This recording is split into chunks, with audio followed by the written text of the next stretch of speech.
Welcome back to Trucking and Politics. My name is David. That is Cooper. He is my truck driving dog. He has been on the truck with me for about 14 years now. He is old, he's tired, he's got arthritis, and he's going to sleep this one out. So you have to forgive him. Um, this video here that I'm wanting to do is about truckers'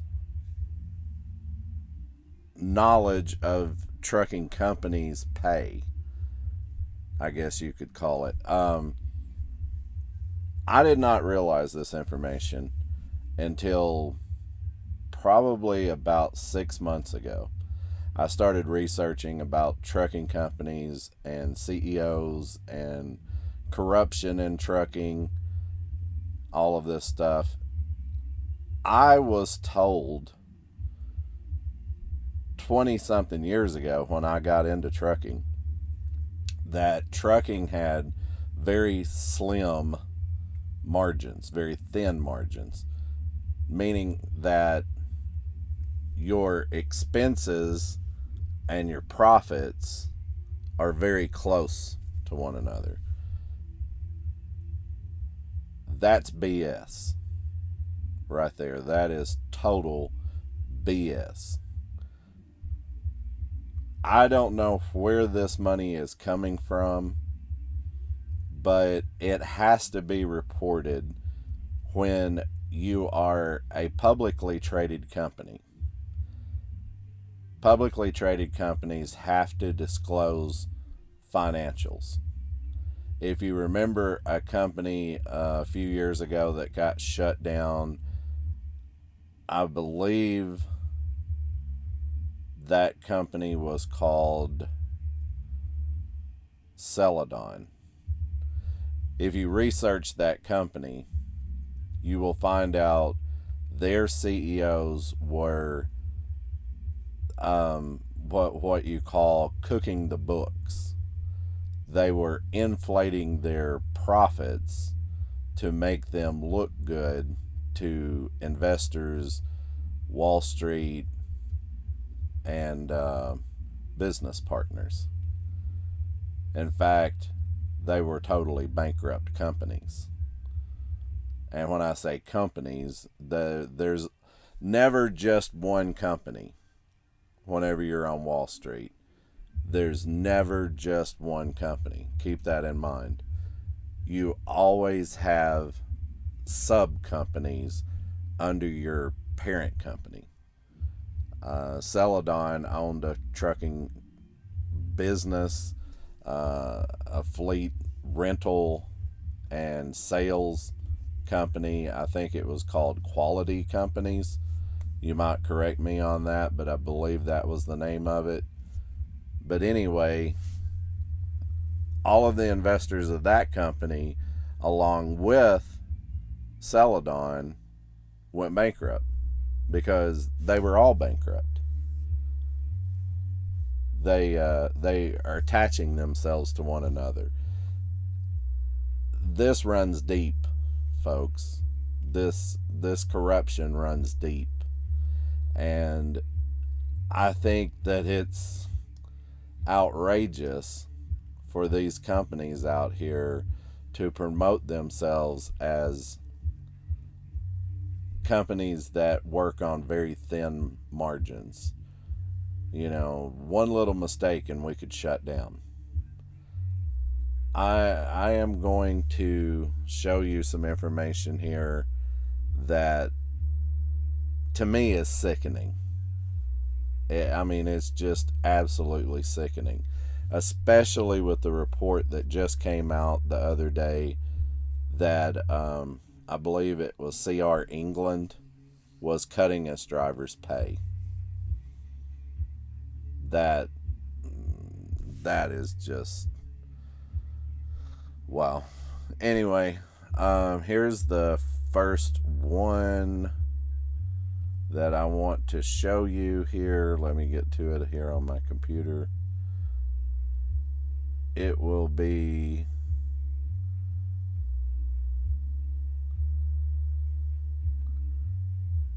Let me get to it here. It will be Warner. Warner Enterprises CEO is a man named Derek J. Leathers. His total compensation for the company is $5,460,198. Now, why he needs the $198, I don't really know. But anyway, that's the way it worked out. Right under him is a man named John J. Steele. He is the EVP, Treasurer, and Chief Financial Officer. There is a huge gap between their pay. His pay is only $944,000. Under him is a guy named H. Marty Nordlund, and his pay jumps up. He is the SEVP and Chief Operating Officer. His pay jumps up to $1.1 million. Then you have a guy named Jay Schiebel, and he is $1.1 million. And then you have James Johnson, EV Chief Accounting Officer and Corporate Secretary, $1.8 million. Now, what I want to say to this is these are not base pays. The way these companies structure themselves is they have a base pay, and then they have a pay that is based on operating metrics, income from the stock market, investors giving them money. But here is the catch about all of this. Once they get on their base pay and they get in their position, they sign a contract that is like if you are contracted through the NFL or the NBA. They sign these contracts, from what I'm seeing, for an average of 12 years. They are in their position. That way, I guess they can't just take their money and run because they're under contract. But these numbers are per year. So you have to take Mr. Leather's pay here of $5.4 million and times it times 12. Okay, times 12. Wow. The one thing that I will say about them, though, is their pay fluctuates. Their pay does fluctuate. It goes with the growth of the company. As the company gets bigger, so does their pay.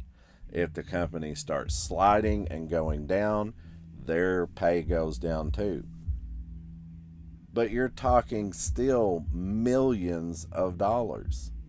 Even if they were just barely getting by companies like they claim to be, and they say, you know, we are just barely getting by. We are just barely skimming over the profit line here. They're still making millions of dollars. They're making millions of dollars. I obviously have chose the wrong career path. I should have went to college and I should have got into trucking management. The next company I want to look at is a little company you may have heard of. It is called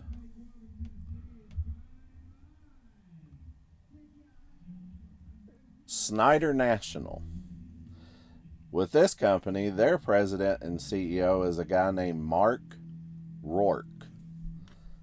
$6.8 million in total compensation. Right under him is Shaylin Dovegun.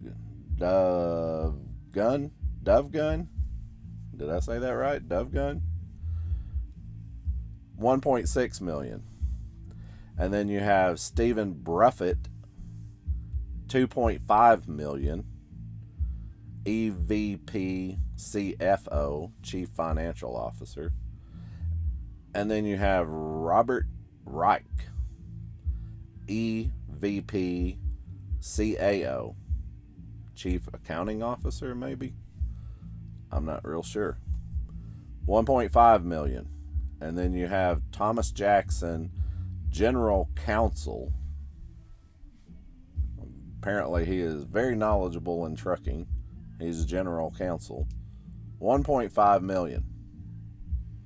There you go. Add those numbers up, times them times 12.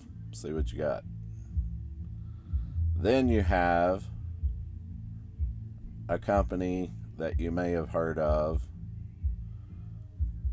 Landstar. Landstar is ran by a guy named James B. Gattoni. $4.5 million total compensation. Michael Neller, I guess is how you say his name, Neller, $2.2 million. He's general counsel and secretary. Then you have Joseph Beacom, $1.9 million. Ricardo Coro, $1.8 million. And then you jump up to this Federico Pins. So why are their names so hard to pronounce? Why can't they have just average names like John Smith?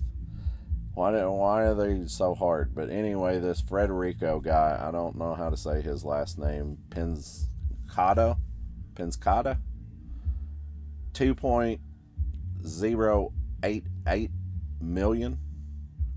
And then you go all the way down to their vice president and chief financial officer, $887,000. Okay, and these are, from what I'm seeing, are 2023 numbers. So these are this year's numbers. Now we're going to get to this one company that you probably are all aware of, and this is like the icing on the cake. I left this one for last because what I read on this article is absolutely amazing to me. John N. Roberts III, $9.2 million. Are you freaking kidding me? $9.2 million. And then right under him is Shelley Simpson, the president, $8.8 million. Then you have Nicholas Hobbs, $3.7 million, and John Kulo, $2.9 million. And then Darren Field, he is intermodal guy for them, $3.4 million, almost $3.5 million. Now I'm going to jump over to this other article here that I downloaded here, took a screenshot of, and I want to read this article to you because this, when I read this, I flipped out at my house and I just started screaming. I could not understand what was going on here. The thing I want to point out was the one that I just read, the 9 million and the 8 million. It's about to change. John Roberts, CEO of Lowell-based carrier J.B. Hunt Transport Services, received a 2%, a very modest 2% base salary increase for 2023 and will earn $1 million for the year. According to the company's proxy statement filed with the U.S. Securities and Exchange Commission, Roberts will receive a 4.3% raise in 2022 and a salary. Oh, I take that back. He received a 4.3% raise in 2022. He only got a small 2% raise in 2023. But his salary was $980,000 last year. Well, you say, how? Well, remember what I was saying about base salary versus total compensation? Because they're on Wall Street. They work with investors. They work with lobbyist groups. They have this little thing going here. Base salary is just, it's like an allowance to them. The base salary actually doesn't mean anything. It was whenever you get to their total salary is when it changes, and I'm about to show you why. Robert's total 2022 compensation rose by 5% to $9.2 million from $8.8 million in 21. Total compensation largely comprises of stock awards, but also includes incentives and salary. Now, here's the thing where I just lost my mind. Here's the thing that I just lost my mind. I can't even understand this. I have read it and read it and read it, and it doesn't make any sense to me. Maybe somebody can explain it to me. The president, this is number 2. This is not number 1. This is number 2. President Shelley Simpson will receive a 10.3% pay increase for 2023. Her salary for the year will be $800,000. That's it, $800,000. Up from $725,000 in 2022. She received a 20.8% raise in 2022, including her August promotion to president. Her total compensation rose by, hold on folks, 140%. Wow. 140% to $8.8 million in 2022 from $3.66 million in 2021.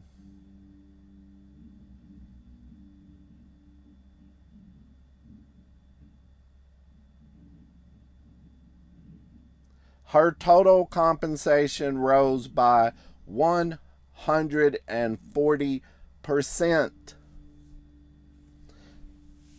What makes me so angry about this? This was the period of time where I was struggling so hard as an owner-operator. I was trying to book loads. Brokers was telling me, we're in a downturn. We're having so much trouble.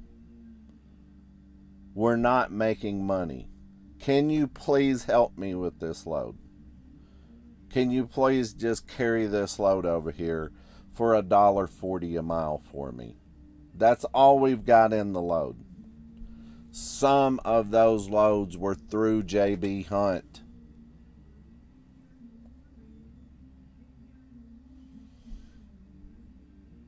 I have to keep my composure. I have to keep my blood pressure down for health reasons here. But that just pisses me off. And it should piss you off too. These people are lying. These people are making millions and millions and millions of dollars. How does that even happen? Here's another thing that I want to show you to break this down. President and Chief Officer of Landstar, James B. Gattoni, this is his breakdown. He gets a total of $4.6 million. His base pay is $600,000. That's what he gets, I guess, with his contract, is just a base pay of $600,000, which isn't bad money. $600,000 job, $600,000 per year job is not bad money. But then on a bonus and non-equity incentive compensation, he gets $2.5 million. So his total cash compensation is $3.1 million. But it doesn't end there. He also got $1.4 million in stock award value. His total equity in stock is $1.4 million. His other compensation, what other compensation do you need on top of all that? But he received another $44,000 in other compensation on top of that. Does this sound like these people are working on thin margins? Does this sound like these people are just barely getting by with their company? It's not just one person that is doing this. It is 4 and 5 and 6 people at the head of these companies doing this. They are making more money. One of these people is making more money than the entire fleet of drivers that they have. Just one of them is making more than the entire fleet of drivers. Add up the number of drivers they have times the number of drivers by, say, $2,000. Give them a stretch and say every driver that drives for them is making $2,000. Each driver making $2,000 for this company still doesn't touch one of these executives' salary. I don't see how they can sleep at night. I asked a guy that one time. He was ripping me off on doing a repair to my truck, and I was so mad because I knew he was ripping me off. This has nothing to do with these executives. This was my truck that I was getting worked on, and I knew he was ripping me off. And I looked at the guy and I said, man, how can you do this to me? I'm out here working, trying to support my family, make my house payment, and get by. How can you do this to me? How do you sleep at night? You know what his answer was? On the bed sideways with my head on the pillow. That's what he told me. And I just, okay, dude, whatever. I gotta go. That's what I told him. I gotta go. Paid my bill and I left. I don't see how these people sleep at night. Folks, I honestly don't see how they sleep at night.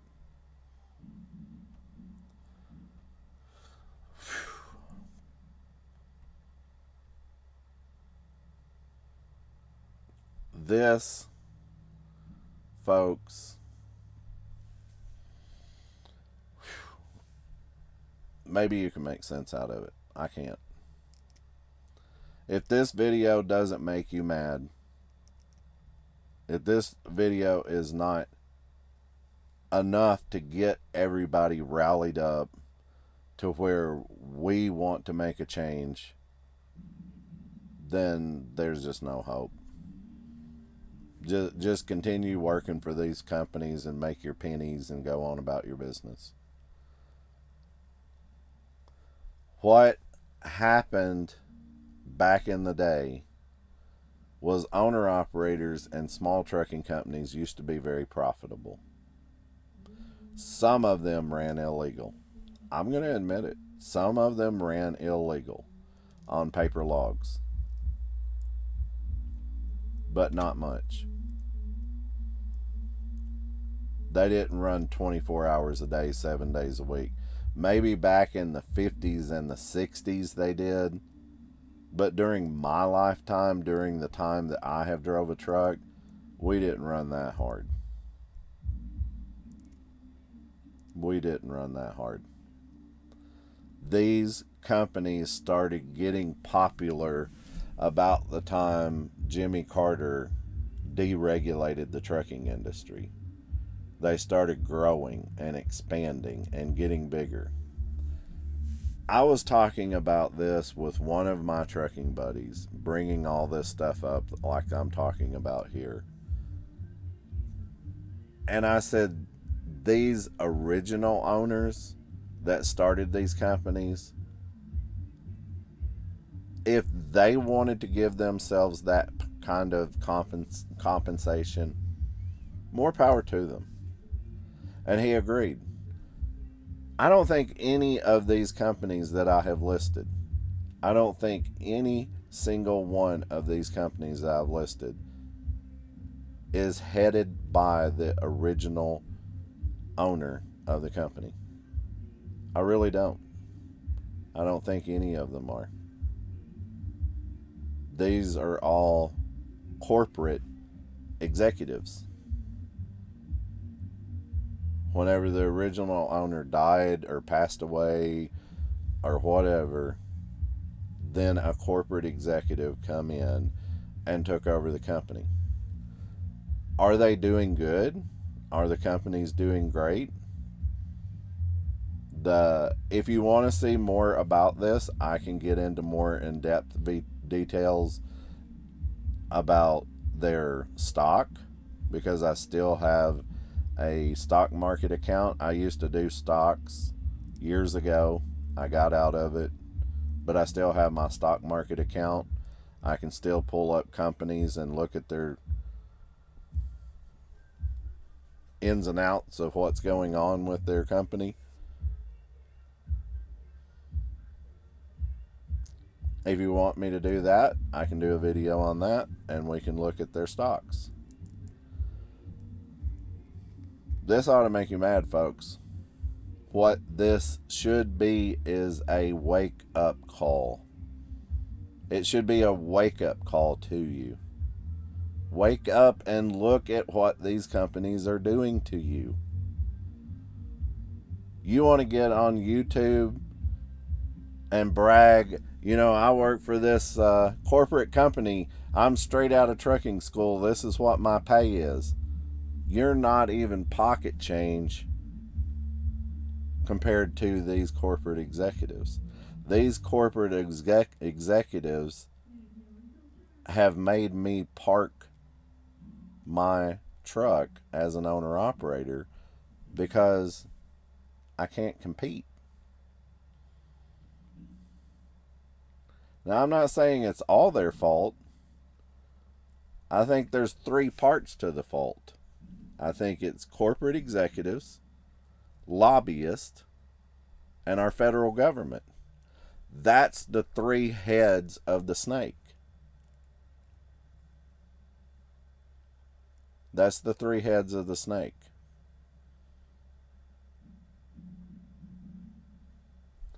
Folks, I appreciate all you do, even if your company doesn't appreciate you. I know it's hard work out here doing it. I'm doing it. I've been doing it for almost 25 years. It's hard work. But we will never, never see a benefits package or a compensation package like any single one of these corporate executives get. We will never see it in our lifetimes. And these people are getting it every single year. You can work in trucking for 30 years and you will not touch what one of these corporate executives get. But they're getting it every year. And they're telling you that their company is struggling. Well, I wonder why. Get your hands out of the money pot and put your money back into the workers' pockets. share it with owner operators and small trucking companies. How about that? Give you a little bit of thinking material here, folks. We need to stick together. We need to come together.